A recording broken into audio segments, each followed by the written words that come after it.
Hey, this is Passy from Passy's World of ICT, the guy with the white hat, and today we're going to teach you an introduction to Adobe Lightroom and show you how you can link up Lightroom with Photoshop and make your portrait photos much improved by using Lightroom first and then using Photoshop. Alright, so this also involves doing the processing in Lightroom and then taking them into Photoshop to finish the image off. Now, we're assuming you've got some prior knowledge of Photoshop because you've been doing our Photoshop lessons on the playlist that we've got set up for Photoshop on the Passy's World of ICT YouTube channel or website. So here's a typical example. This is the before. So this is the original camera RAW image. So you need to shoot in RAW mode or RAW plus JPEG, which we do when we're using Sony cameras. And what you can see is this was taken late in the day and it was shady, so you can already see the blue a bit from the shade, and she's very pale and white and washed out. Now, after doing some Lightroom adjustments, what we did was we brought the color back into her skin and made everything nice and vibrant again. And we also, this was golden hour and there's actually really nice sunset sun shining in the back. And we've kind of brought that up and made it all appear as it was when we actually took the photo. And then after a bit of Photoshop retouching, we cropped the image, and that's the final image we've got. So you can see we've gone from sort of a pale image that wasn't fantastic to a really rich and colorful golden hour image here, which is so much better. So it's well worth shooting in RAW and using Lightroom, and we found it's especially useful for, well, most of our photography now, we do it in Lightroom and then use Photoshop. Now remember, I'm a bit of a slow talker, so make sure you increase the play speed of this video to 1.5 or even 1.75 speed so that the video flows a lot better. And you can just go down to the tools cog on the YouTube player bar, and if you click on that, it's got one called playback speed, and you've just clicked that arrow, set it to 1.5 or 1.75. Now this is going to be a long lesson, so if you want to take breaks, there'll be a index timeline in the video description similar to this one. This is actually for a different video, but if you want to sort of take a break, say in this one you wanted to take a break after beach photos, you can just stop the video then, and when you come back into the video, go to the video description, find this timeline index and just click on 3838 there, and it'll take you to that exact point in the video and you can continue with the next thing. From where you're up to. So the overview in this lesson, we're going to start up Lightroom Classic. So using Lightroom Classic, the fully featured Lightroom, but a lot of the things we do here you can use in the sort of cut down, just normal Lightroom CC version. And the first thing we need to do is create a new catalog. Then you import your raw format camera images into our Lightroom. We'll show you how to open and process a raw image by applying basic Lightroom adjustments. So we're mainly going to use the basic panel in Lightroom for this lesson because it is an introductory lesson. So we're going to try and show you the simplest processing flow possible to process some images. And in this case, it'll be portrait images. Save the Lightroom adjustments as a preset. So once you've got all the adjustments made for a particular image, if you've got more shots where the model was in the same location and it's pretty much the same lighting, you can just jump back to that preset you've saved and it'll apply all those images again, those adjustments again straight away, and so that really helps. We'll use Photoshop Spot Healing tool to do some retouching on the skin. We're also going to use the mixer brush and the lasso tool and a bit of background Gaussian blur. We'll show you how to do that if you need to do that on a photo. Using the Photoshop clone stamp to also help retouch mainly our skin. Most of the retouching needs to be done on the skin, and we'll be able to make stunning portrait images from raw camera images, raw camera ones, taken out of the camera using Lightroom and then take them into Photoshop. So there's a number of raw images you can practice on, the ones we're going to cover in this video, plus some extra ones. So you can get all of those from the downloads for this lesson. So if you go to the YouTube video description and open that up and go through it, there'll be a link you can click to get to the downloads. And there's also full step-by-step PDF instructions of what we're doing here. So some people like to just use the PDF instructions, and then when they're not understanding part of the video, they'll just go to that section in the video using the timeline index, or they might just want to watch the demo. So we'll go through all the Lightroom things here and show you. Then we're going to do a live demo doing an image so you can see what to do. Some people like to just go to the video timeline index and jump straight to the live demo, especially if they've already got some Lightroom experience. So you can do that if you like. Now, what might happen is while you're using Lightroom Classic CC, we've noticed that if you go off and read some email or something like that and then come back to where your Lightroom is, you might find this screen here where it says please select a source. So if all of your images and everything suddenly disappeared and you're on this screen, what you need to do is there's a cancel button down the bottom right hand corner, and you just click that particular cancel button and then you'll get back to your images and where you were. So the first job is to download the images and put them all into a folder. So this is just normal Windows 10 stuff where you just make a new folder and put all those raw images in there. Now you can also use JPEG images and take them into Lightroom, but it's really best to use the raw ones to maximize the end quality you're going to get. So these are all raw images, so they're from the downloads, and they've got different names in the downloads, but they're basically the same raw images. And we've just put them in this long path name here in this particular folder. And we've got them all together in that folder. And just remember where that folder is. Now, if we got a note about what sort of images, I think somewhere we note, these are Adobe, Adobe Lightroom. There's lots of different raw images that come out of cameras. Now, we use Sony Alpha cameras, because we love them and get really good results from them. So these images are .arw. So if you're using Windows, just normal Windows 10 Explorer like this, they might not actually show up. And that's because you need to get download an extension to use. All right, then there's DNG images. See, there's all sorts of different images. If you're using a Canon camera, the raw images are going to be called .crw. All right, so each camera brand kind of has their own type of raw images, but these ones are .arw, and that's that. Now in Lightroom, you need to create a new catalog. So when we started up, because we've been working on something previously, it just went back into the last thing we were working on. If you're using Lightroom for the first time, it's just going to go this blank screen, which we'll show you in the live demo. And the first thing you need to do is make what's called a catalog. So you go File, New Catalog, or it's enlarged here. You go File and then click on New Catalog. And what happens there is you need to navigate to where you're going to be doing your work. And so we're going to be doing our work here, all right? So we're going to call our catalog. See, all our raws are in that particular folder there. Okay, so this is where we're doing our work. So it doesn't have to be in the same folder where your raw images have been, where you've put the downloads. It can be a different folder. We're just naming it LR models with underscores LR cat, but it doesn't really matter what you name it. We've just called it LR cat, so we know it's a catalog file. So you just do that, and then you click the create button, and that's going to create what's called the catalog. Now, after you click the create button, Lightroom will close down, and which you'll think's really weird. Hey, Lightroom just closed down. Has it crashed or something? No, it hasn't. It's just brings up a screen with a middle blank area. So it restarts itself and comes up, and you get this screen that says no photos selected.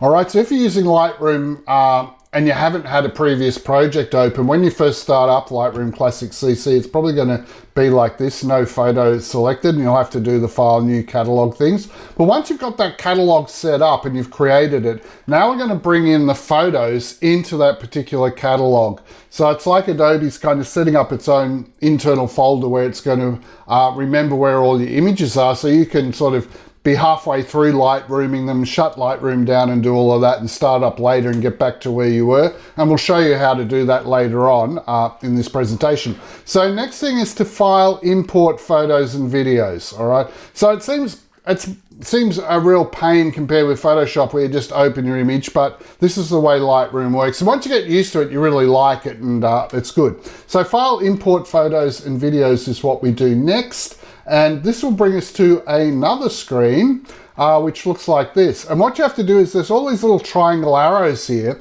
And see, that's our hard drive where we keep our photography stuff. So we've just opened up that one, then you have to open up this one, then you open up this one, you gradually navigate down to where we've got all of those raw images, and this is where we've got the raw images. And once you click on this folder, they'll all come up in Lightroom, and they're all ticked that we're going to import all of them. If you didn't want some of them, you could untick them so they don't import. All right, but we want to get all of them. So you have to sort of navigate down using these little arrowheads. Normally in Windows 10, you just double click on the folders till you got down there. Here you have to use the little arrowheads in Adobe to navigate where they are. Then they should all come up and appear. Then you just need to click this import button down here. All right, not the done button, the import button to bring them all in.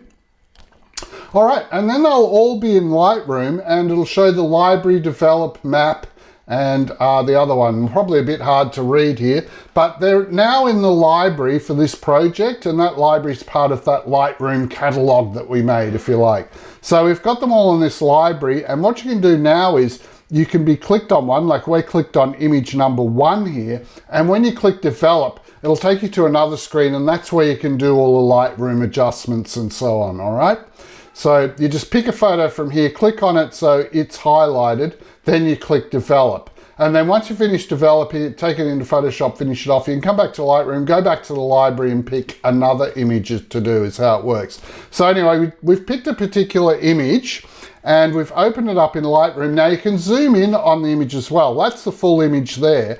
But up in the left-hand side, you'll have this box, and up there, you can click, it's a bit hard to see, but so I've enlarged it here. That's the navigator. Now you can have fit so it all fits on the screen, but what we've done is we've changed to 66% and zoomed in. And then you can actually push down on this square box, which is in this little corner, and you can move that round. So we've you move that square around so that we're just zoomed in on this section and we can see clearly what's going on with the face there.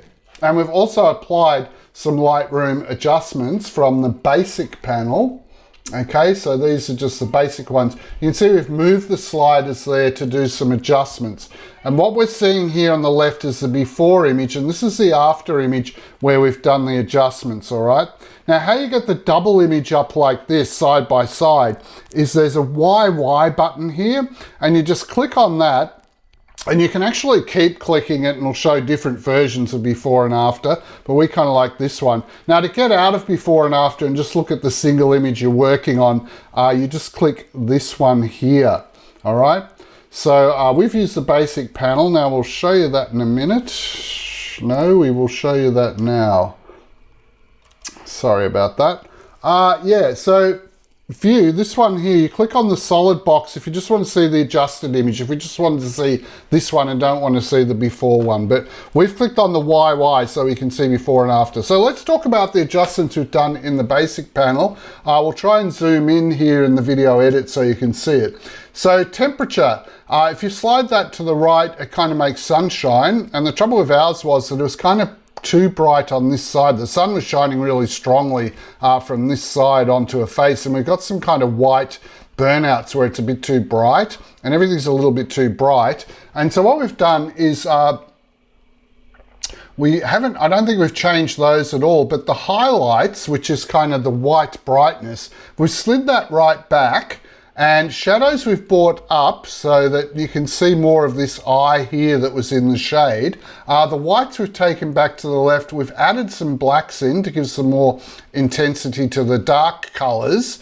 And we've just taken vibrance down a little bit. Vibrance is kind of color intensity, just like saturation is, but it sort of affects the skin. When you do saturation, it affects everything, including the skin. Vibrance doesn't, so we've used vibrance here and just slid that down a bit. We haven't changed around with colors or anything in HSL color. We're just doing the basic panel stuff up here, and that's basically what we've done. So that is sort of the adjustments needed for this photo in Lightroom. Now, once you've got that, so we're happy with those adjustments we've done. So we want to save them because we've got some other photos where she's standing underneath, this is the Balti Bridge in Melbourne, actually, down the bottom area of Docklands. And we're happy with that. So we're going to save those Lightroom adjustments so we can just click a preset and immediately apply those same adjustments to some other photos taken in the same location. So if you open up this arrow here underneath Navigator, there's one called Preset. So just click that so it's open up, and you click the plus sign and go Create Preset. All right. Now, we were doing some Steam Train photos previously, and so we made a group called Steam Train where we saved all the adjustments. So if we do Steam Trains again, we might be able to use some of these same presets. And we don't want forest pictures, and this isn't really music photos, so we're going to kind of have to create a new group. So what we've done here is we're calling this Under Bridge 01. That's going to be the name of our preset. We just type that in ourselves. But we don't want it in the Steam Train group, so we click on this down arrow here and we make New Group. All right. And when we click on that down arrow and choose New Group, all right, what's going to happen is it'll bring up this box, New Group box, and we're just going to type in, ours is called model_pics LR lesson. Okay, so it's the model pics, the Lightroom lesson. That's going to be the presets folder that we're going to save all these presets in. All right, so we go create, and that's going to create the folder and should create the preset as well. So that now you can see there are forest pics ones, so we don't want them open up, but this model pics LR lesson group now is in the presets. It's one of our preset groups, because that's what we called it, model pics LR lesson. And we've now got this one called Under Bridge 01 as a preset we've saved in that group. All right, so presets are really useful. They save you a lot of time. And when you have a different project you're using, you can often use presets from an old project, and that'll help you get started a lot quicker.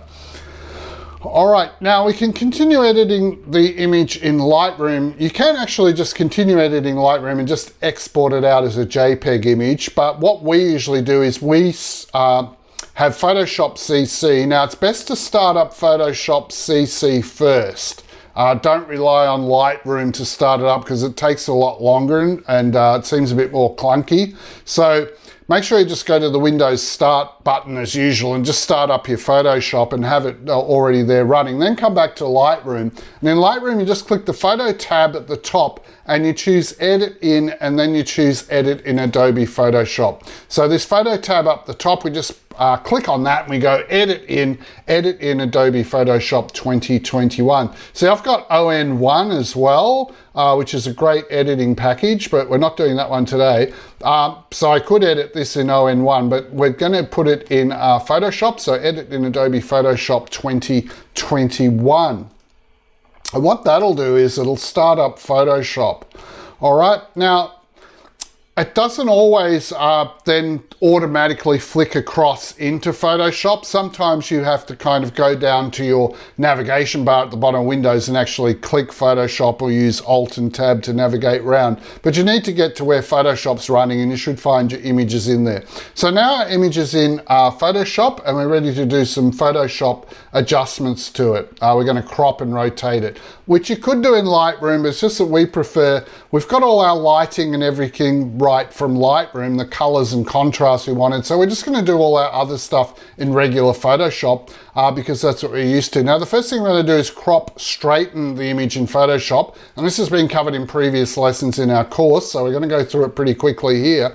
You just get on the crop tool, all right, and click on that one. So that's the active tool. And then if you get near the edges here, you'll get the turnaround symbols and you can press down your button and rotate it. So what we've done is we've rotated it to straighten up a bit, but it's a bit tricky because that sign isn't straight. But we've kind of gone for that, where she's actually standing up straight. And maybe the background isn't perfectly straight, but the focus is on her. So we wanted her straight up and down.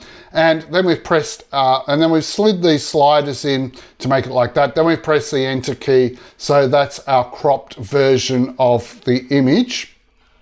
And just press the Enter key to finish so that it does the actual cropping. All right. And then after you've cropped, it'll be smaller, so we want it full size to look at it while we're editing it. So you just go on Photoshop and go to View and Fit on Screen, so it just expands this picture so it's as big as it can make it on the Photoshop screen. All right, now we need to zoom in here and work on this face skin. So you can use this magnifying glass tool. You just click on that so it's active, and you keep clicking and clicking, and it zooms in by steps. Now, if you go too far and you want to go back, you just hold down the Alt key while you're still on that magnifying glass tool, and you click, and holding down the Alt key and keeping it held down, that puts the magnifying glass into minus mode, and you should see a little minus sign on it, and it'll zoom back out, all right? If you want to get all the way back out, you could do view fit on screen, but just hold down the Alt key and zoom out. So we've got this all set up, and because there's bright light on her face, there are always some, and it's really emphasizing it, and we're using a sharp lens on the camera, there's little dots here which are on the face, which looking at the person, you wouldn't usually see them, but you do because the camera's picked them up and kind of exaggerated them. So we need to clean all those up in Photoshop. So we're zoomed in here, so when you are zoomed right in, you can also use this hand tool here. So once we're zoomed in enough, to move it round to get exactly where you want it, you can use the hand tool, and then a hand appears here instead of the mouse cursor, and you just push down and move the photo around and get it exactly where you want to. So yeah, we often zoom in with the magnifying glass, and then we use the hand tool to just move it around to exactly where we want it. We'll show you that in the live demo. All right, now for fixing those kind of spots on the face, the easiest thing is the spot healing tool. So that's this Bandaid tool. Now push down on that tool and make sure you're on the spot healing brush tool, because a lot of our students push down on this and they accidentally get on the healing brush tool, and that's a different tool and it won't work properly on what we want to do. So you need to push down and make sure you're on the first one, the spot healing brush tool. All right, now once we're on that tool, it's just a matter of pick and click, really. All you have to do is just pick and click, but first we're going to do some settings for it. So we're just setting the brush size here with this down arrow to 9, so it's not too big because there are little spots we need to do. Mode is normal, type is content aware, and when you click that down arrow next to the 9, you'll see this size. So we're just making this size about 9 pixels for this picture. And we suggest you do the same if you're practicing on this one from the downloads. And then we just click one by one on the spots on the face skin, and they should disappear. All right, so you just, if these were the spots, these symbols here, just go click, click, click, and Photoshop should do its magic and make them disappear. So here's the before, where we've got those spots. So we're just on that Bandaid tool, like we clicked here, clicked here. We also had some hair running down along a stray hair on her face. If you hold down your mouse while you're on the spot healing brush, you can just hold it down and draw along that hair and then let go, and that'll actually clear that whole area. What it does is it clones skin from either side and paints it over the top of that, but it does it all with AI. So we've done a pretty good job here. We've clicked on a lot of the spots and really cleaned that up and made it a lot better. We're going to use mixer brush and clone stamp just to make it perfect, but that is pretty good, and we're on our way to getting the retouching done. All right, so if we zoom out a bit with the Alt key and the magnifying glass, we can see that the bright sun, we've got these kind of irregular white spots here, and we're going to use the mixer brush to even those out. So we need to make a new layer because we've done all this work, and we don't want to mix a brush over the top of this and have some disaster happen, like we slip with the mixer brush and we can't control Z, or we look at it and we think, oh no, we don't want that. And also another thing is we can adjust the intensity of the mixer brush when we're finished by changing the opacity of this layer, where this percent value here. So we definitely want to make a new layer. So that way you protect all your old work, so if it really messes up, you can just delete that new layer and try your whole mixer brush thing again, all right? So we need to just click on this plus sign down the bottom. That'll make a new layer. Double click in here. We're calling it mixer brush face so that we know what it is. And that's just a blank new layer at the moment. Now, if your layers aren't showing up here, if you don't have this layers panel, you need to go up the top of the Photoshop and click the window tab, and then make sure you click on layers so it's got a tick next to it, and then the layers will show up. Same thing if all the tools down the side of Photoshop disappear or they're not there. You have to go window and then you have to go right down the bottom and find one called Tools and make sure that's ticked. But on small laptops, you actually have to hit an arrow down the bottom and go down even further to find the tools. So we just double clicked on that, named it Mixer Brush Face. Also make sure there is a padlock on this background so we can't accidentally click on that and mess it up. So there should be a padlock on it already because it's the first thing you loaded in. But if it isn't there, what you do is you just click on this layer and click the padlock, do the padlock icon up here. All right, but then make sure you click back on your Mixer Brush Face one so that that's the active one.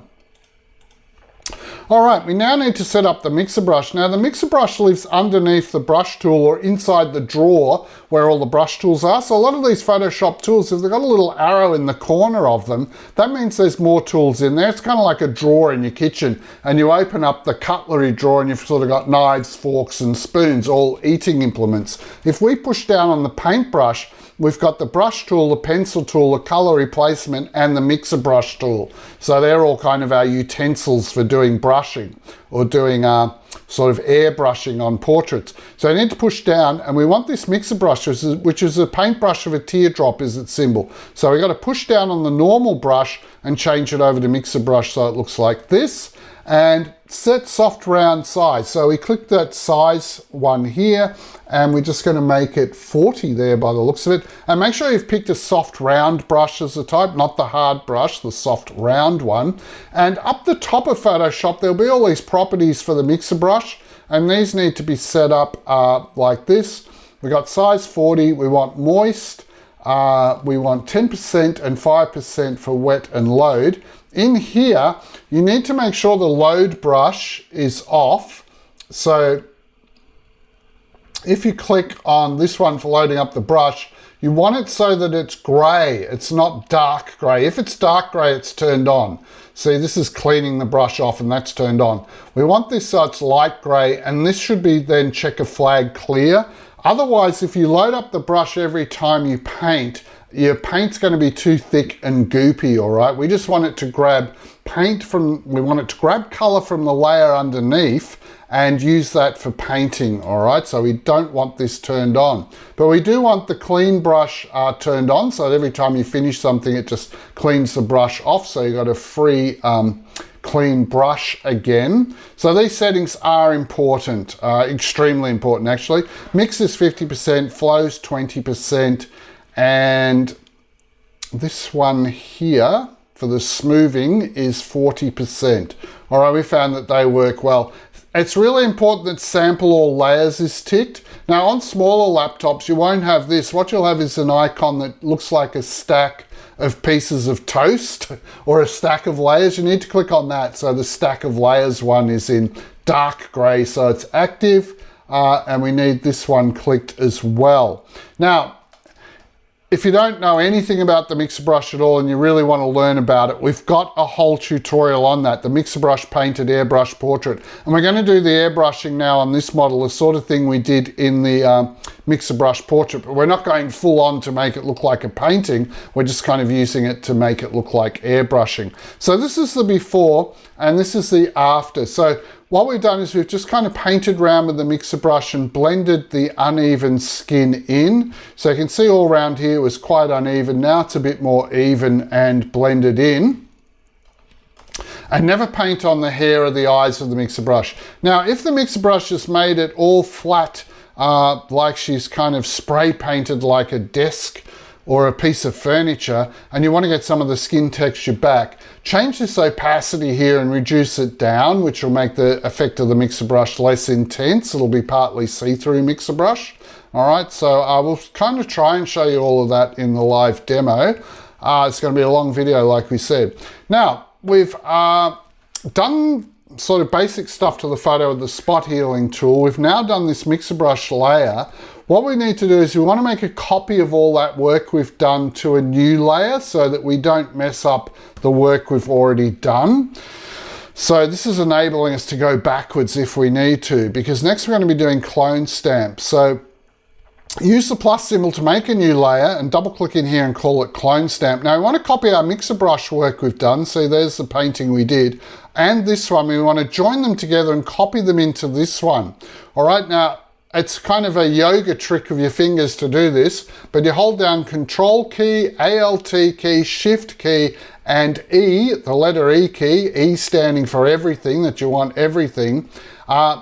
While you clicked on this as active, you go Control Alt Shift E, and that will copy everything from underneath it into here, all right? And then we've got our clone stamp layer, and you'll see that the picture's in it, and we're ready to go with clone stamping. All right, now the clone stamp tool, we suggest make sure you're on the rubber stamp tool like this, 75% with a soft round brush. Opacity, just make it 25%. We want to copy and paste, but still be able to see things underneath. The 25% kind of makes it like airbrushing, and you don't want to have it like at 100%, that won't work. And what you do is you hold down the Alt key and kind of click here, and that gives the round area that you're going to copy, and then you can move over here with your finger off the button and click, and it'll kind of copy that into here, but it'll just do a light 25% airbrush copy. It won't make a sudden round basketball circle that you can see really clearly, okay? And we'll show you that in the live demo is probably the easiest way to work it. Or just look up another video on YouTube about using Photoshop clone stamp tool, and you can see in detail how to do it. So after we've done that clone stamping to even out the skin even more, it's kind of like this, all right? So it's looking very even. Now see in the nose here, we still had some issues there. So I've kind of got some dark skin and kind of clone stamped it in and then done some mixer brushing. And we also did some mixer brushing on the lips just to smooth them out a bit, but never do the hair and eyes, okay? Only concentrate on the face and the lips. And the last thing we need to do is, because of the bright sunlight, she's sort of got these white, she's got grey hair sticking up in the wind and kind of this white patch of grey hair in the middle, which doesn't look too good. So I'm going to fix all that up next, and I think that's the last thing we need to do.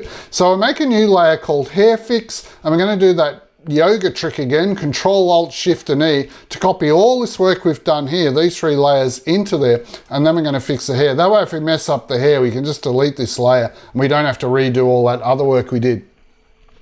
Now for these stray hairs that are sticking up, we can just use the spot healing brush tool, and what we do is you just paint along them with your brush, so make it a little skinny brush, and it's a bit painful, but you have to paint along each of those and you can make them disappear. All right, and we also use the clone stamp tool with opacity 80% to try and stamp some hair from here into there to make that less grey, all right? But it kind of looks a bit too smooth and overdone, how it's ended up. So what we do is we just set the layer opacity to 60%. So on that hair fix layer, click on that, so that's the one you're on, and go to this thing, click the down arrow and just slide it so it's only 60%. And then we've got that pretty much fixed up the way we want. We're not going to do anything to all those hairs blowing around. They're kind of okay. And when we zoom back out, that's how it looks, all right? So that's all ready to go. So the editing is complete. So here's what it looked like beforehand. That was the full-size one. This was the one on the face, because everything else is okay. It's just the face that we need to really give our attention to in the retouching.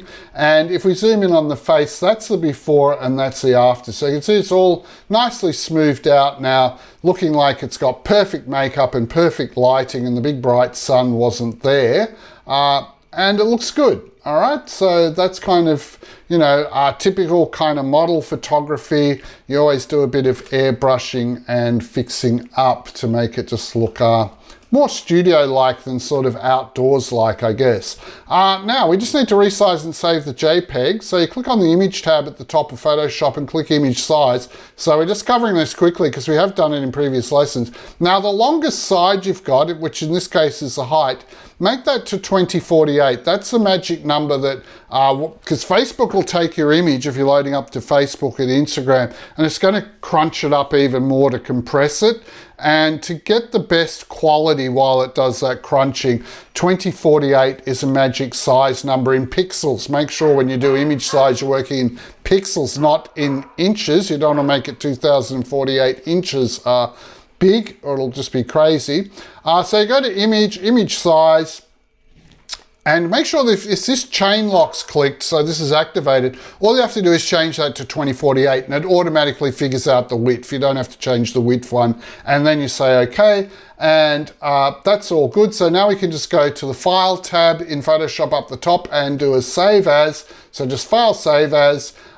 Click the type. We don't want to save it as, you can save the Photoshop one as a PSD, so you could come back to it if you wanted to. That's a good idea. But when we're ready to get it ready for social media and stuff, just use JPEG down here. So change the type to JPEG using the little drop down arrow, which is probably here somewhere, and get it on JPEG. And then for the quality, you can see this is going to be 2.4 megabytes for the size, which is fine. So just leave it at max quality 12, all right? And click your OK. Make sure you use save on your computer. That's what we do anyway. We don't like saving to the Adobe Cloud or anything like that. Just you have to go save on your computer to get it to the folder where you want it. And now we're going to show you some Lightroom processing of some other images from the shoot. So that one we showed you the full workflow of starting in Lightroom and doing Lightroom adjustments, getting sort of our lighting and textures and colors and intensities the way we wanted them. Then we took it into Photoshop and did all our normal sort of retouching stuff, which we do for a portrait photo, and saved it as a JPEG from Photoshop, all right? So that's the full workflow. We're not gonna do the full workflow on these ones, but we'll show you what to do. Now, we've been going 36 minutes, so it might be a good time to take a break. And remember, you can go to the video description, go to that video timeline index, and just find the part in the index which says reopening Lightroom, and you can click on the number there, the first number that will be in blue, all right, and that'll take you back into the video right to this point here where we're reopening Lightroom. Yeah, so take a break now and come back. You might be just taking a break so that you can try and do all those steps. If you download the PDF from the downloads link in the video description, you can follow through those steps on that same image and see all the things we did and try them out for yourselves. Then you can come back to the video here if you want. Okay, so reopening in Lightroom. So after we processed that first photo, we had to finish working because we had to go off and do other things. So we just closed down Lightroom and closed down our computer, and we were ready to come back the next day and do some more work. So we needed to resume Lightroom from where we left off. Now, if you start up Lightroom, if you've done your catalog and everything right, it should just open up and come back to those same photos. But if you're having any problems, what you can do is, in normal Windows Explorer, go to where you were doing your work. And remember we made that catalog. It should have made a folder called LR Models LRC Cat, because that's what we called it. So double click on this folder to go inside it. All right. And inside that folder, there should be an LR icon, item called LR Models LR Cat, all right? It's got the same name as the folder. If you double click on that, that should start up Lightroom and start it up with that catalog open, all right? So say if we had been doing these modeling photos, but we actually wanted to go back to the steam train photos, we could go to the folder where we had made the catalog for the steam train photos, double click on that, and we could find the LR Cat Lightroom for that. We could double click on it and that would bring up all our steam train photos, all right? The modeling photos wouldn't be there. So that's why this is useful as well. It's useful to know this. You double click on that and Lightroom should start up and all your things should be there which you were working on previously. Start up where you left off. Now, using the saved presets, because remember we saved a preset. Oh my goodness, the dog, I don't know if you can hear that, it's going off at something. We have some other raw images from the shoot. So yeah, we've also got these ones which we took up against the fence with the same bright light shining. And we want to kind of get some real gold, kind of golden hour in there, like we did with the other picture. So you just start, we've clicked on number 9 here just to highlight that one. That's the one we're going to do next. So we're in the library tab of Lightroom at the moment. So I click on that, so that's highlighted. Then just change over up the top, click on the development tab, and what should happen then is this should open up in the Lightroom developer, and the whole picture would be over here to the right. But remember we had this Model Pix LR lesson group we made. So if you just click the arrow to go in that group, we have this Underbridge 01 preset that we saved for the other one. So if you just click on that, or if you just mouse over it, it'll show you the effect on this little thumbnail. And if you were crazy and went to the Forest Pix one and wanted to try out some Forest Pix presets on this, you would see this change color according to the preset. So once you've got a few presets built up, you might have an image here and you'll kind of mouse over them and see which one looks good. And when you want to use that preset, that's when you click on it. Okay, so click on the Save Preset to apply it to your image. And we've just used that YY here to go to before and after. So that's how it looked out of the camera. And see, with that preset, we've got some nice kind of gold from Sunset Sun, because this was getting late in the day, kind of on her hair, which looks really great. So I really like that. So we really like this preset.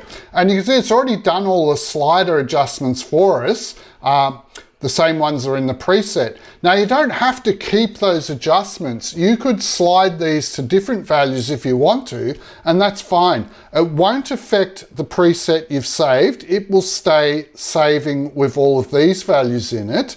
So yeah, we've used that YY to get these ones. Remember, click on that single picture icon if you want to get back to just looking at this picture, the one with the effects applied to it.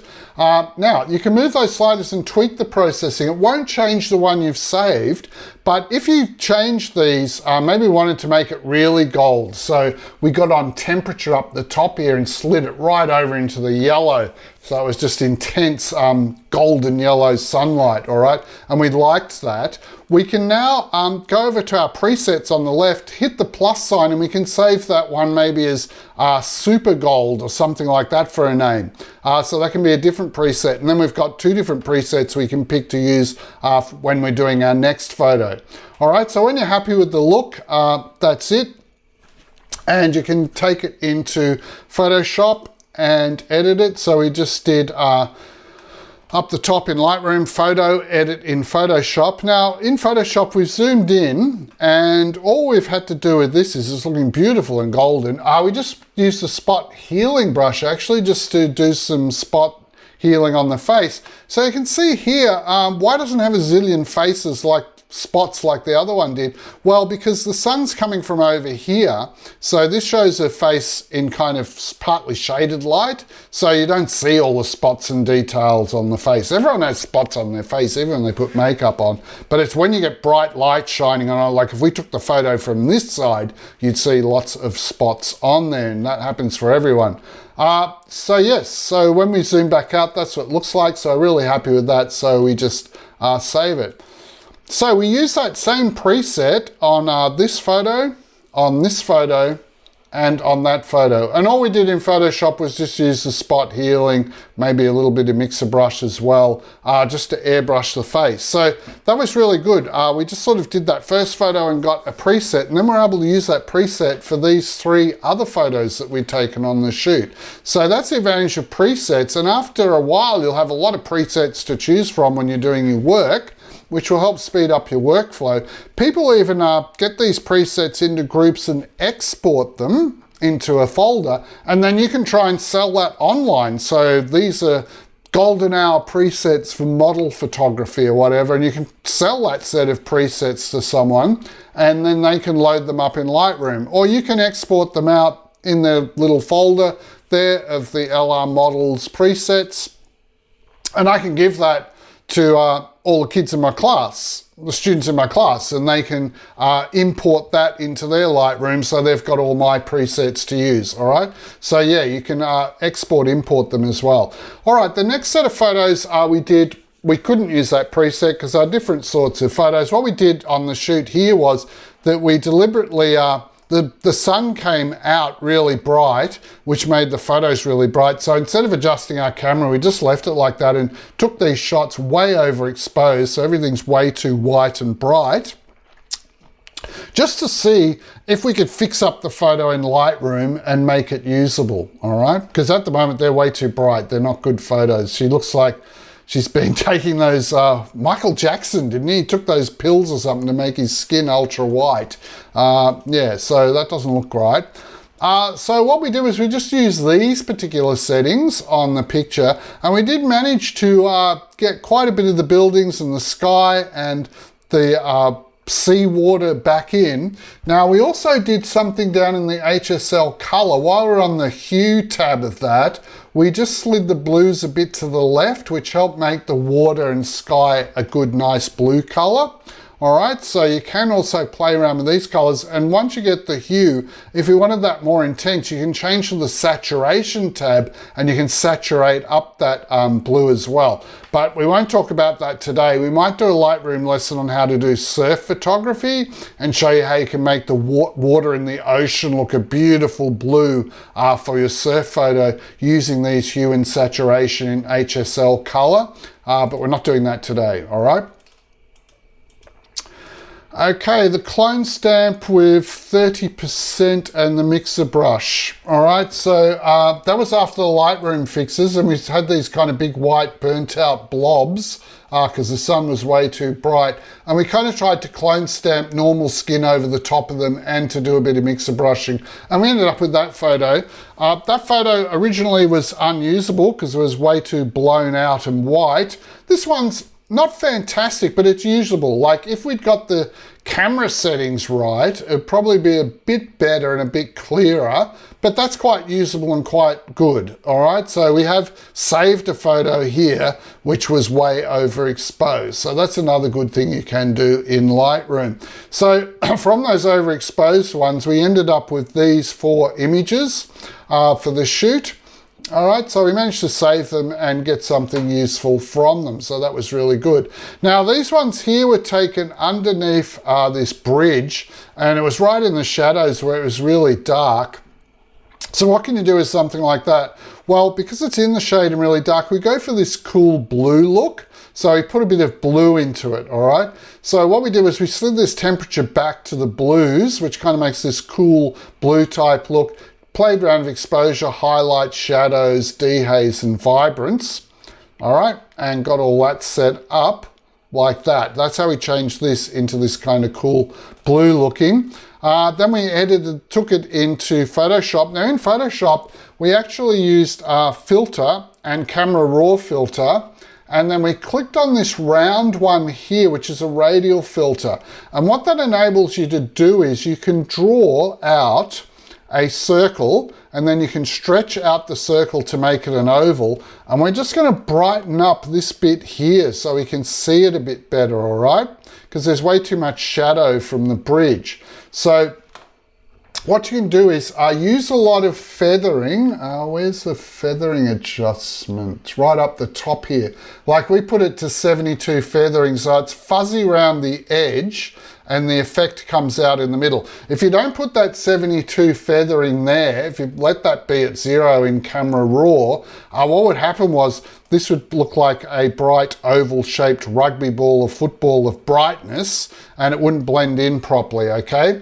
So what we've done is we upped the exposure mainly, just to make that brighter in there so she wasn't so dark, and that was what we did there.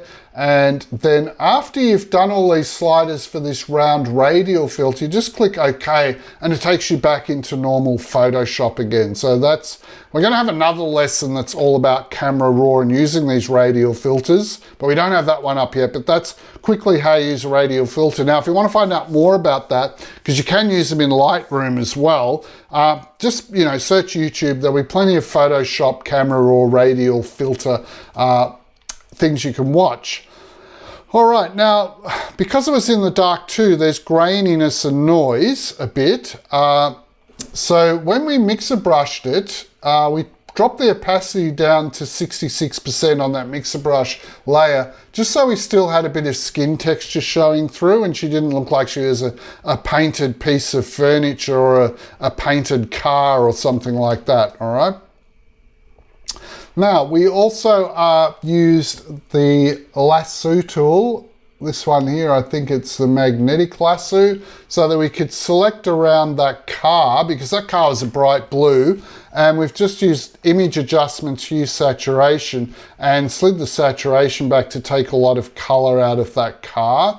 And we use filter blur and Gaussian blur as well to blur that car and the poles out a bit. So we added a blur radius of 2.5. So we've covered that previously. If you want to do that, go back to our earlier lessons on Photoshop where we do hue saturation and blurring and Gaussian blur. Gaussian blur was done on the tennis photos lesson. Hue saturation was done on the zoo photos one. So here we are before where it's all dark and shady and horrible. And here we are afterwards. We've got this cool blue look and we can also see her a lot better. And you know, that's kind of a different photo, different style, different feel. So quite happy with that. Now, we still weren't happy though about the cars here. So this is where we had to sort of select her and then blur all of the background. Okay, so we used the lasso tool to carefully trace by hand all around here, up and down and back around. So we've got this whole area here selected.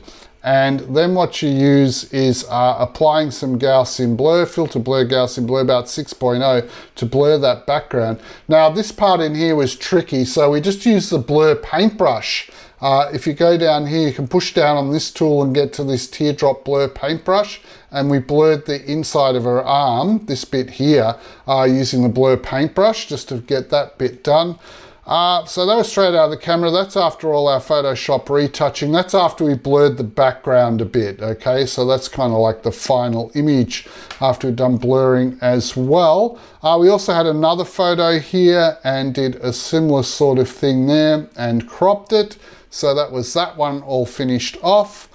And here's one where the sun was shining really brightly there and kind of whited out her hair and it completely looked like someone had spilt white paint on her pants there. So just by using the highlights, taking all the highlights back in Photoshop and also bringing up the shadows as well, taking all the whites out, putting a lot of blacks in. So these settings here managed to change it to this one on the right. So that's how we got rid of that bright whiteness, and you can see the plaid stripes in her pants now, okay?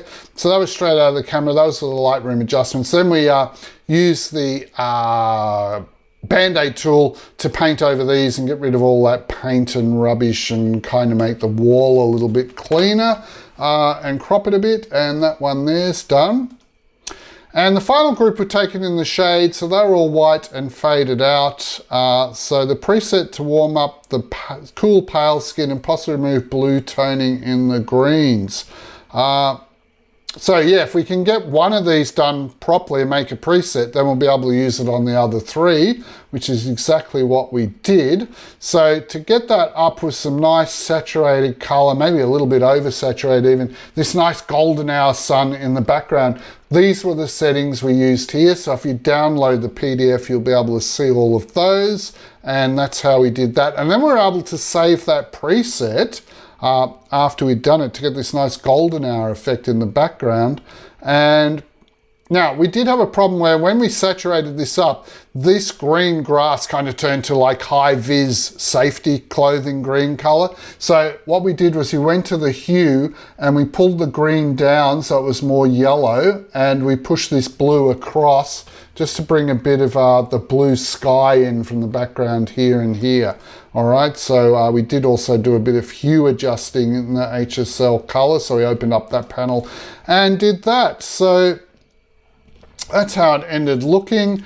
And so we used that same preset and we were able to do that whole set of photos and make this one here, which I think that's a really nice looking photo. Look, there is a little bit of blue in her hair, but that's kind of good overall. Really like this kind of saturated golden hour look. All right, now as you process your photos, if you're in the library, how do you know whether you've already done a photo? Well, I'll put a little indicator down the bottom right-hand corner, all right? And it'll have a double indicator like this. So this plus minus indicator indicates plus minus that photo has been done.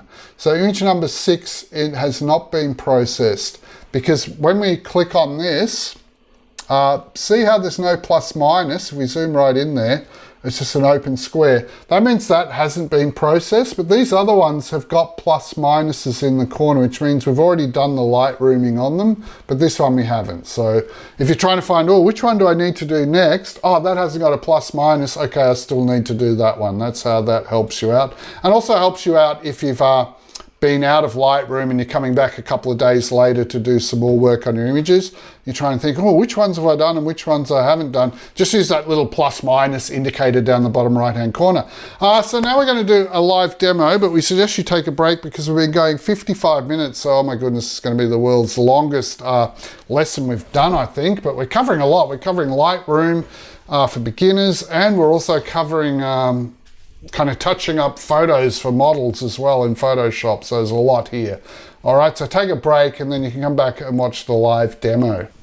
All right, so I'm going to get through this live demo quickly because the videos are getting to be a very long one.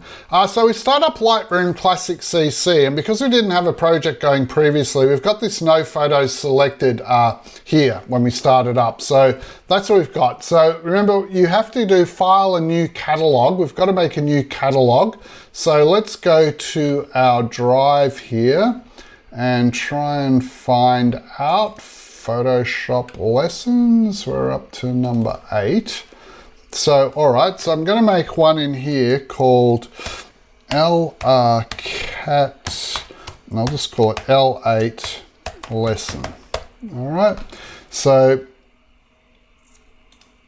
there we go. So backup catalog, yeah, have these ticked and say backup because the backup doesn't take long, all right? And notice it's jumped out of Lightroom, but it's actually restarting Lightroom and we'll be okay. So don't panic if suddenly Lightroom disappears like it just did there. That's quite all right. And it's taking its time setting some things up. I've got a few things running here on the laptop too, so it may not be running at full speed.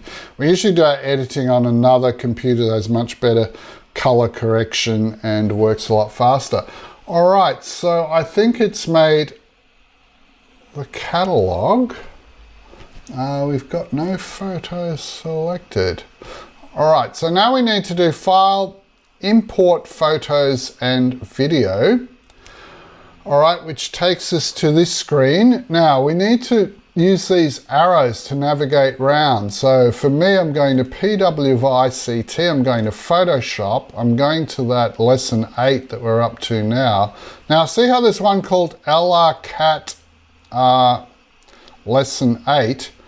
That's not the one you go into, that's there. We need to go to this L8 downloads. That's where we've got all of our images, okay? So if you click on that, that's where the folder where we've got the raw images, and you can see they've all come in, all right? So once that's, and we'll just keep all of them in there. And so now you click this import button down the bottom right-hand corner, and that's gonna import them all in. So there they are, and we can start working on them. So let's have a go at,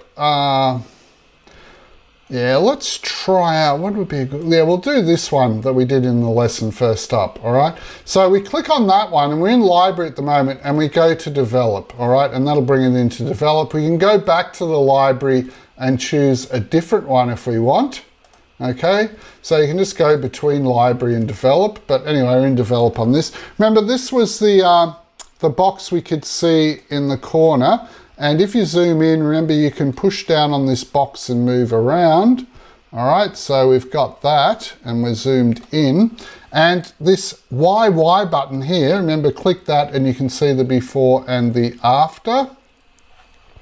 Maybe we need to zoom out a bit, so let's go back to fit and zooming in. What's this one got? 1:1, 3:1. Change the zoom level. Oh, this has got ratios, not percents. That's weird. My other one's got percents on it. Oh, okay. Must have different versions of Lightroom on my computers.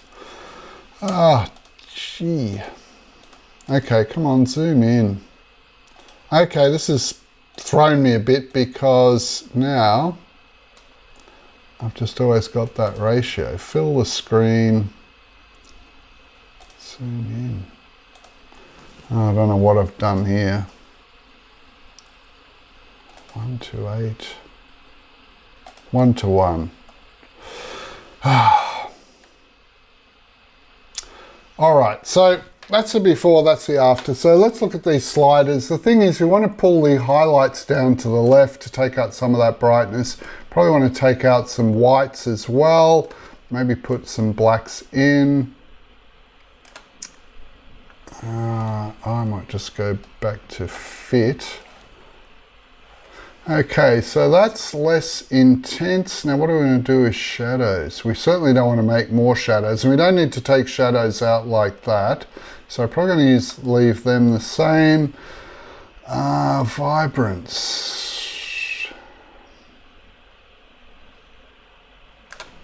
All right, so I'm just going to leave it at that, and then click this box here to get back to the original one, and just click to zoom in. Now, probably want, yeah, a little bit of blacks in there. Maybe I will take some shadows out on this. All right, so all sorts of strange things are happening. That's gone to black and white now, and I have no idea why. Why is this showing in black and white? Maybe things are playing up because I've got so many things running at once. Let's hope it doesn't crash. All right, so I'm gonna go photo, edit in Photoshop. So I'm ready to edit in Photoshop. I've never seen that preview go black and white, but anyway, so we're in Photoshop, we're on the crop tool. We're just gonna do our usual rotating type of thing. It gives you a grid to help you. So that bridge pylon's pretty straight. We're going to pull that down a bit so her eyes come across there. Do we need to pull in a bit? We want her kind of centered in the picture, and we want to be able to read the sign still. All right, that's pretty good. So let's press enter, and let's zoom right in on this face area. All right, so there's a few dots there. So we're on our spot healing brush tool. That is way too big. So I'm just going to set the size back so you can click on those. Remember there was this stray hair, so if we drag down along there, that should take that away. So you can kind of drag and paint as well. So I'm just trying to take out some of these spots. Now I'm not going to do everything because we haven't got time. I'll just try and get rid of things very quickly here. In the real world, of course, you'd spend ages doing this, getting it really perfect.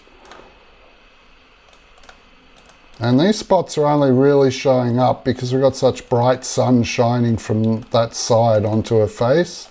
Normally you wouldn't see these, all right? Got one there, something there. Okay, so let's say we've actually been round. So this does take time to do, so be aware of that. All right, so let's just say we've done all of the spots and we're ready to do the mixer brush work. So remember, you needed to make a new layer. First, window, make sure layers is ticked so your layers are showing up. Then make sure this layer's got a padlock on it. If it doesn't have a padlock, just click that padlock icon so it is padlocked. Click the plus down the very bottom right hand corner here. The plus sign to make a layer, double click in it. This is going to be the mixer brush. All right, make sure you clicked on mixer brush so it's active. To get to the mixer brush, hold down the paintbrush tool and change it over to mixer brush. Remember, we were looking at size 40 for our brush. And we wanted, I'm not sure whether all these are right, but we wanted moist 10, 5, 50, 50, 40. I think they're the right settings. Now remember, it's very important, you don't want this one clicked. See how it's got a blue color too? That's the other thing. You want to click on this color panel here and just change it to a light kind of skin color. But we're not actually going to paint with that skin color, so it's very important that this one's turned off so it's clear. This one here to clean the brush, you've got to make sure that's clicked so it's turned on, so it is dark grey. So this one not turned on, this one turned on. And sample all layers, or the sandwich bits of bread stack, whatever you've got on your laptop, make sure that's activated as well. All right, now a mixer brush, what we should be able to do is you can just you just push down your mouse and you keep kind of painting and smushing around. See how that white's gone over into there? I don't know if that's exactly what I wanted to do, but you follow the lines of the nose here and just kind of paint out and around. So we're just doing mixer brushing like we did in the mixer brush tutorial. So you can see the directions we're painting in. The nose we paint straight down. So there's a few marks on that. So it's kind of smoothing things out. Paint kind of under the eye. Don't paint onto the eyes at all. I'll just paint down the side here and smooth that out. You can do a little bit of painting across the lips as well, just to make them a bit smoother. And again, we won't do all of this perfect, but we'll just do a bit. You can see that's really kind of airbrushing and smoothing things out a bit. Maybe. The trouble is, the more you look, the more you see. And we'll kind of go around in circles there to try and blend that in a bit. It's a bit blotchy and splotchy and not great. But remember, if you've got too much mixer brush happening, you can change the opacity of this layer, right? To have no mixer brush, or to just have kind of maybe, maybe ours is going to be better around 65% sort of thing. All right, now how do we use that clone stamp tool?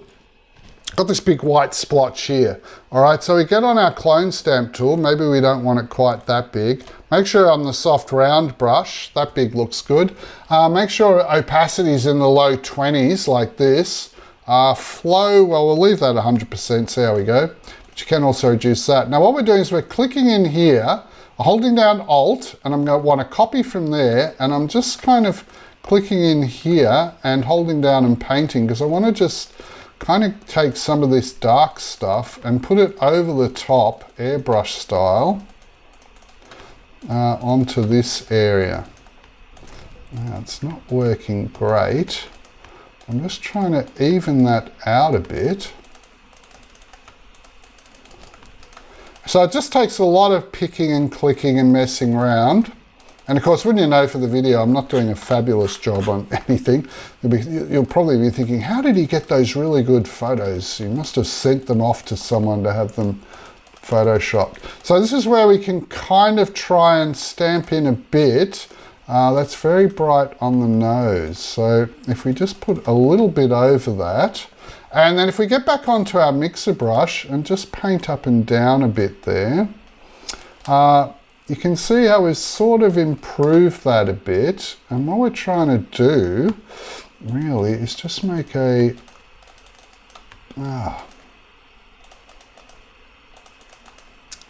of course I need to be on the bottom layer with my, okay, totally rushing things here. With that clone stamping, I've just clone stamped a lot of mixer brushing.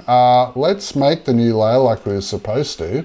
Double click in it and say clone stamp. This is a trouble, the video's been going too long. I'm trying to rush it, I'm tired. And remember, you do that aerobics trick, Shift, Control, Alt, and E for everything, and everything gets copied into your clone stamp layer. Then you can actually do your clone stamping on that, because I was wondering why that wasn't working. And it would help if I was on the clone stamp tool. So yeah, that's working a bit better. So see how I'm painting stuff from here over onto there. That's why none of this was working so well. If I hold down Alt and scroll my mouse wheel, I can zoom in and out, but you need a mouse for a mouse wheel for that. Okay, now that's painting very dark. I'm sort of trying to even this out a bit. Trying to get rid of that big white burn mark. I'm kind of introducing a bit of dark stuff there as well.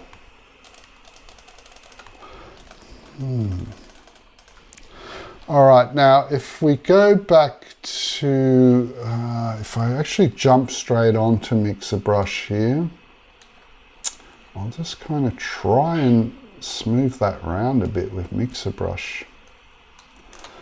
Yeah, it's kind of all a bit tricky in there, but we'll sort of do that. And maybe we'll just have to stop at that for now. But that's basically the concept. You do it a lot better and a lot more carefully. You can see, looks like she's got a big blob on her head there. Okay, let's try go for a massively big fix quickly.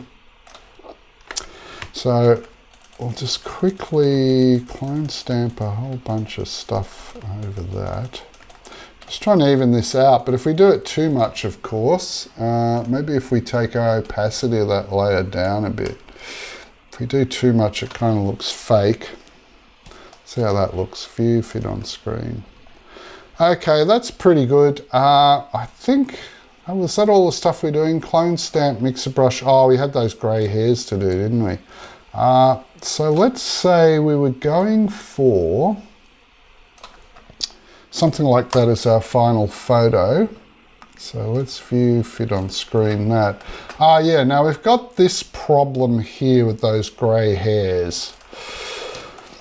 All right, let's zoom in. So remember, the idea is to get on this, and if you paint down on those with your Bandaid tool, he says, now on the clone stamp layer, that should have all the layers copied in. So yeah, we need to be on the top layer. Yeah, they are going away, so you can patiently paint over these and just get rid of the worst of them. My mouse is slipping on the table here. Yeah, and paint and paint and paint and sort of get rid of them. Now for this bit here, what we're trying to do is we're trying to use the clone stamp. And so we're pressing down Alt here to copy this dark hair. So press down Alt to get that, and then kind of click it over this a bit. And again, just use a 22% opacity so it's partly see-through as you're painting. So we sort of did that, and I remember it was a little bit intense in the end, and hair is very hard to do. I'll just show you another trick. See this lollipop tool? If you change to the burn tool makes things darker, and you can kind of paint with the burn tool as well, just to burn that down and darken it. So let's see if that looks fake when we fit it on the screen. Yeah, that's certainly a lot better, and I'll just leave it like that actually. Image adjustments, maybe we need to just have a final little bit of brightness and contrast on this. All right, so that would be suitable for a finished photo. I'm not liking that bent wire there, so I'm going to pull that down like that. And of course you could crop in further like that. I think like that with her in the middle is best. All right, so we kind of have it like that, and we could do our file save as. Let's just show you that just to finish off the live demo. Our file save as, and we're saving on our computer, and it's gone to a VBNet programming lesson. That's interesting. That was one we were working on last time for a video. Lightroom for models. So change this from TIFF. This is a new thing in Photoshop. It's when you do file save as, they only give you these ones to save. So cancel this. This is a pain in the neck. You now need to go file save a copy in the new version of Photoshop. I don't know what this is about. I think they're just trying to make you use their cloud thing. So it's file save a copy in this latest version that came in a few weeks ago. Now you can go here, and when you pick, you've got all of the ones you actually need and want. God,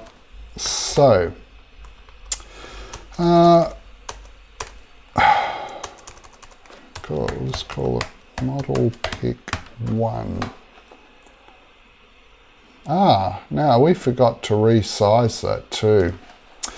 Rushing. So remember, there was the image size, where that's still out of the camera and really big. So remember, try and make the longest side about 2048.